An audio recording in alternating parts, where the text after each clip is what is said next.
Good morning, everyone. Welcome to History and Civics class for class 7. We were doing lesson number 3, the Turkish invasions. Topics that we had discussed in the previous video: arrival of Arabs in India, invasions of Turks, Mahmud of Ghazni. In today's video, we are going to discuss Muhammad Ghori, first battle of the reign, second battle of the reign, causes of Rajput's failure.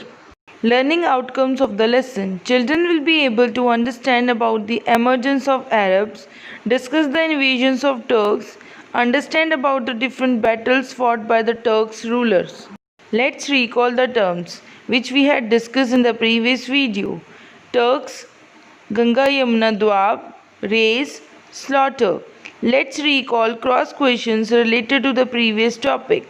Name the religion which was well spread in Western Asia, Northern Africa, and Eastern Europe. Who was Muhammad bin Qasim? When did Muhammad bin Qasim conquer Sindh and Multan? Which was the capital of Sindh? Which city is named as the City of Gold by the Arabs? Which religion was started in India by the Arabs? Who was the founder of Ghaznavid dynasty? Who was Mahmud of Ghazni? How many times did Mahmud of Ghazni invade India? Which famous temple of Lord Shiva was plundered by Mahmud of Ghazni? Who was the author of Shahnama? Who earned the title of Ijal Breaker? Terms to be discussed in the topic: de facto, in fact, feudal system, a system in which rich nobles and landlords gave away their lands to the poor in return for military services. Degeneration, the state of decline. Invidious, unjust, rickety, poorly made and likely to collapse. Muhammad Ghori, also known as Muhammad of Ghor, invaded India with the clear aim of establishing an empire. He was different from Mahmud of Ghazni in nature. He was the one who laid the foundation of Muslim domination in India. Let's read and discuss more about Muhammad Ghori and his battles. Muhammad Ghori, AD 1173 and 1202. The province of Ghor is situated in the hills between Ghazni and Herat in northwestern Afghanistan. Muhammad Ghori made Ghor independent of Ghazni. He also annexed all the Ghaznavid territories. Muhammad Ghori was an ambitious ruler who wanted to extend the territories of his empire. Therefore, like Mahmud of Ghazni, he also set his eye on India, which at that time was divided into small kingdoms. The province of Ghor is situated in the hills between Ghazni and Herat in northwestern Afghanistan. He annexed all the territories of Mahmud of Ghazni and made the Ghazni his capital. He was an ambitious ruler who wanted to extend his empire at any cost. Like Mahmud of Ghazni, he also wanted to capture the territories of India. India was divided into many smaller kingdoms at that time. Let's read and discuss the invasions of Muhammad Ghori. Muhammad Ghori conquered Multan in AD 1175. First, he conquered Multan in AD 1175, then he reached Peshawar in 1179 CE. He attacked on it and captured it. In AD 1178, he was defeated by Bhima II, the ruler of Gujarat. Bhima II, also known as Bhola Bhima, was an Indian king who ruled the parts of the present-day Gujarat. He was a member of the Chalukyan dynasty. Muhammad Ghori suffered such a severe defeat that he did not invade Gujarat for next 20 years. In AD 1178, the Battle of Kaidra or Gujarat took place in Kaidra near the Mount Abu in Gujarat. After the death of Ajaypala, Mulle Raja II and Bhima II ascended the throne of Chalukyan dynasty. In AD 1178, Muhammad Ghori crossed the desert and marched toward Gujarat. Naiki Devi, who was the mother of Mulla Raja II and Bhima II. Naiki Devi and Bhima II inflicted a major defeat to Muhammad Ghori, and he was forced to retreat back across the desert to Multan. In 1179, Ghori reached Peshawar and captured it. Muhammad Ghori suffered such a severe defeat that he did not invade Gujarat for next 20 years. Then he proceeded towards the other part of the India. In AD 1182 he annexed Sindh, and in AD 1186 he made Lahore a part of his empire. The annexation of Multan, Lahore and Sindh encouraged him to invade further into India. In AD 1190 he conquered the Punjab. His next advance towards the neighboring kingdoms of Delhi and Ajmer. In AD 1182 the whole Sindh was annexed by Muhammad Ghori, and then he proceeded towards Lahore and captured Lahore and made Lahore as a part of his kingdom. Then the next object of his attention was Punjab, which was ruled by Khusrau Malik. Khusrau Malik was the last prince of Ghazni Empire. He defeated Khusrau Malik and captured Punjab. The annexation of Lahore, Multan, Sindh and Punjab encouraged Muhammad Ghori a lot to invade further into India. Then he wanted to capture the territories of Delhi and Ajmer. The five Rajput kingdoms of Rathors, Kannauj, Chauhans, Delhi and Ajmer, Solankis, Gujarat, Parmars, Malwa and Chandelas, Bundelkhand stood in Muhammad Ghori's path of Indian conquest. First Battle of Tarain, AD 1191. The rulers of Delhi and Ajmer was Prithviraj Chauhan. A fierce battle was fought between the armies of Muhammad Ghori and Prithviraj Chauhan in AD 1191 on the fields of Tarain, which was 80 miles away from Delhi. The armies of Prithviraj Chauhan inflicted a terrible defeat on the forces of Muhammad Ghori. Although Muhammad Ghori was defeated, but Prithviraj made no attempts to drive him away from Punjab. On the other hand, Muhammad Ghori felt humiliated, embarrassed, and made preparations to avenge, to take Badla, his defeat.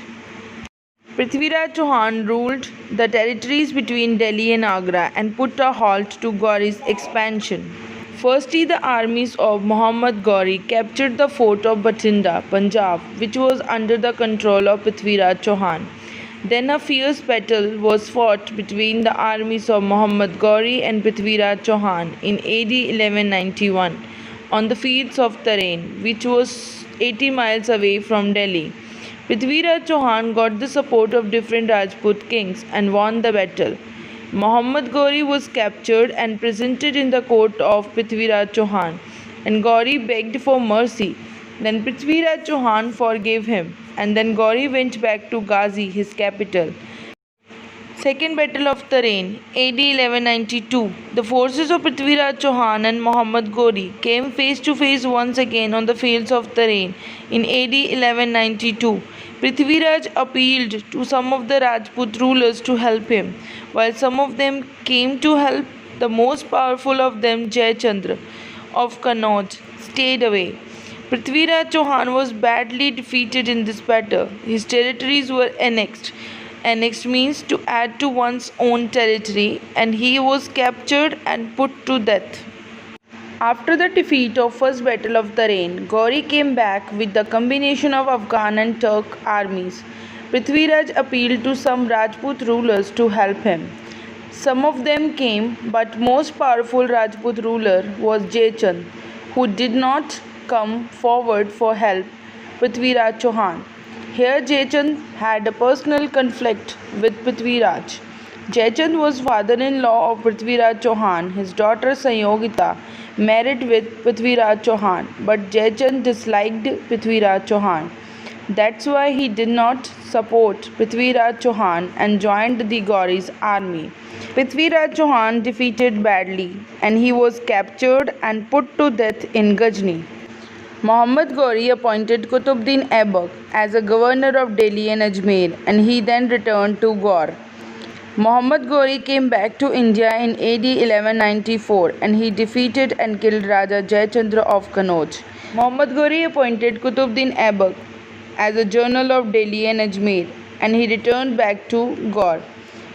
He came back in AD 1194 and defeated Raja Jayachand, who helped him in the second battle of Tarain. In AD 1195, he conquered Byanas and attacked Gwalior. In AD 1205, he defeated the Khokars who ruled the territories between the rivers Chenab and Jhelum. On his way back to Ghazni, Muhammad was stabbed, means killed someone with the pointed weapon, to death on 15th March 1206. He was buried in Ghazni. He came back to India again in AD 1195. He conquered Bayana and attacked Gwalior. He defeated the rulers of Khokars, who ruled in between the territories of river Jhelum and Chenab. On his way back to Ghazni, he was stabbed. He was killed by a pointed weapon. On 15th March 1206, he was buried in Ghazni, which was his capital. Qutbuddin Aibak succeeded him in India and laid the foundation of slave dynasty in India. According to Dr. A.L. Srivastava, Aibak was the real founder of Turkish dominion in India and first de facto, means in fact, Sultan of almost entire Hindustan. Qutbuddin Aibak was the real founder of slave dynasty. He was well known for his courage, fighting skills and organizational abilities. He ruled only for 4 years. During his reign, he devoted his entire attention to strengthen his position and kingdom, and he was considered as the real Sultan of the almost entire Hindustan. Causes of Rajput's failure. The main reason for defeat of the Rajput rulers at the hand of Mahmud of Ghazni 11th century AD and Muhammad Ghori 12th century AD were lack of political unity. North India was divided into many small kingdoms that continuously fought against one another for political supremacy. They failed to unite themselves against a common enemy. The Rathors of Kannauj and Chauhans of Delhi wasted their energy in mutual jealousies. Northern India was divided into many small kingdoms that continuously fought against one another for political stability, power, and supremacy. They were not united towards their common enemy. The kings of Delhi wasted their energy for their own and personal conflicts. Existence of feudal system. The feudal system encouraged conflicts and lacked unity. Here the word feudal system means a system in which the rich nobles and landlords gave away their land to the poor in return for military services. All the rulers had their separate small armies, which were commanded by the feudal chiefs. Thus the army lacked coordination. The resources of the state were not utilized for the proper maintenance of the army. The early medieval India was feudal in character because the ruling kings never maintained huge army, but they were dependent on the feudal lords for securing army. A war is conquered by an efficient, trained and strong army. Hence we can say they were defeated due to the lack of character and incapability. Social conditions. The existence of caste system. Here the word caste system means division of people into groups based on birth. Untouchability means chua-chut. Social divisions and distinctions led to the social degeneration. Degeneration means the state of decline. It prevented the unity of people in the times of need. The army got no support from the common people. Professor K.A. Nizami says that the real cause of defeat of the Indians lay in their social system, and invidious means unjust caste distinctions, which rendered the whole military organization rikti, means poorly made and weak. The early medieval rulers were filled with the feeling of caste supremacy, and they considered other castes as inferior. They believed that Kshatriyas could only fight and choose warfare as a profession, whereas the Turks had no such feelings. They lived together and fight together. It prevented the unity of people in the times of need. The army got no support from the common people. The real cause of the defeat of the Rajput laid in their social system and the unjust caste system. As a result, the whole military organization was poorly made and weak. Lack of religious enthusiasm. The Turks wanted to spread Islam in India, so they were also inspired by religious zeal, means enthusiasm, in addition to their military zeal. The Indians lacked this enthusiasm and were divided into different religious sects, means groups. The Turks basically came to India to spread Islam, so they were passionate in religious and military field to fulfill their aims. But this enthusiasm was lacked in Indians, and they were divided into different groups. Lack of military techniques. India practically remained indifferent to military and the scientific advancement made in neighboring countries, while the Turks used archery, means shooting with bow and arrow, and various shock tactics. Tactics means actions to dishearten the Indian army. Indian soldiers mainly fought with the sword. Swords means talware. The elephants often got frightened and ran away from the fields. It was the age of horses, and the Hindus relied on mountain like elephants. Mobility was the key note of the Turkish armies, whereas the elements of mobility was completely absent from the Indian armies. The early medieval ruling dynasties were not equipped with the art of warfare and strategy for the foreign aggressors. They themselves never tried to learn the new techniques of war. Spears and swords were their weapons, which were not suitable to strike from distance, whereas the Turkish invaders were fine archers who depended on the use of efficient and well disciplined cavalry. The army of early medieval ruling states consist of elephantry in the first line. When these elephants got hurt by an arrow in the war field, trampling their own infantry, whereas the Turkish depend upon cavalry, which was equipped with speed. The elephants move quietly, slowly, and horses move fast. The element of mobility was completely absent from the Indian armies. Improper use of wealth. India from the ancient means old times was a rich country. Its huge wealth was either concentrated in the temples or palaces of the ruling families. The Indian rulers failed to utilize this wealth to build up their military strength. No doubt India was a rich country from the ancient time. Indian wealth was concentrated in the temples or palaces of the ruling families. These wealth had no use for the common people. Indian rulers were unable to build up their military strength. This is the end of the topic as well as the end of the chapter. I hope you understood the topic. You are able to solve the exercises by yourself. Don't forget to learn the new terms which is given on page number 33. I will come with the next chapter with the next videos. Thank you. Have a nice day.